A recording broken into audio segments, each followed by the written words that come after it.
இப்போ வந்து என்ன செய்ய போறோம்னு பாத்தீங்கன்னா 1/2 kg சிக்கன் பிரியாணி செய்ய போறோம். வாங்க எப்படி செய்யறதுன்னு பார்க்கலாம். 2 ஸ்பூன் மல்லி, 5 பட்டை, 8 ஏலக்காய், 15 லவங்கம், 1 ஸ்பூன் சோம்பு, 1/2 ஸ்பூன் சீரகம், 6 வரமிளகாய், 5 மராட்டி முக்கு, ஸ்டார் பூ, 1/2 ஸ்பூன் மிளகு, 1 ஜாதி பத்திரி. இது எல்லா மசாலாவும் சேர்த்துட்டு நம்ம வந்து வறுத்து எடுத்துக்கலாம். இந்த மசாலாலாம் சேர்த்துட்டு நல்லா ட்ரையா வறுத்து எடுத்துக்கோங்க. இப்போ இந்த மசாலா வந்து ஆற வச்சு நம்ம பவுடர் பண்ணிக்கலாம். பிரியாணிக்கு 100 ml ஆயில் சேர்த்துக்கலாம். 3 ஏலக்காய், 4 லவங்கம், 1/2 ஸ்பூன் சோம்பு, 1 துண்டு பட்டை சேர்த்துக்கலாம். 4 பச்சை மிளகாய் சேர்த்துக்கலாம். 100 கிராம் பெரிய வெங்காயம் சேர்த்துக்கலாம். 1/2 கைப்பிடி அளவு புதினா சேர்த்துக்கலாம். 1/2 கைப்பிடி அளவுக்கு மல்லி இலை, 75 கிராம் இஞ்சி பூண்டு விழுது எடுத்துக்கலாம். 150 கிராம் தக்காளி சேர்த்துக்கலாம். 5 கிராம் மிளகாய் தூள் சேர்த்துக்கலாம். இப்போ 25 கிராம் உப்பு சேர்த்துக்கலாம். 100 மில்லி தயிர் சேர்த்துக்கலாம். இப்போ நம்ம ரெடி பண்ண பிரியாணி மசாலா 1 ஸ்பூன் சேர்த்துக்கலாம்.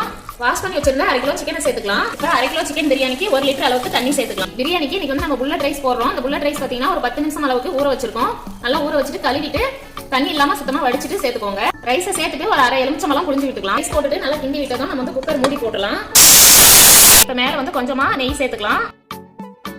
அடுத்த வீடியோல சந்திக்கலாம்.